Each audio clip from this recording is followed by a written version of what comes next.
বসেন এখানে, একটু বসেন। হ্যাঁ, কি হয়েছে? টাকা পায়ে 10 পা তো টাকা দেখাচ্ছি ব্যান্ডেজ করে রাখছেন। আয়া এটা খুললে আর ড্রেসিং করলাম না।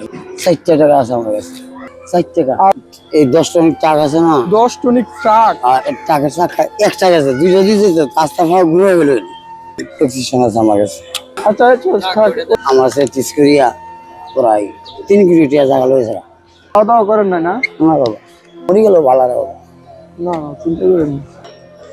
বাবা রে, তুমি আমার বাসায় বুকা করলা। আপনার জন্য খাবার আনতেছি।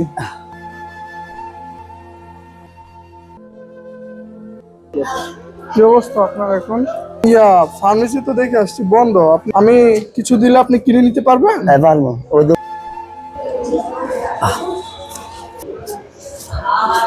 পারবো কিন্তু আমার বহুত ঋণী গেছে।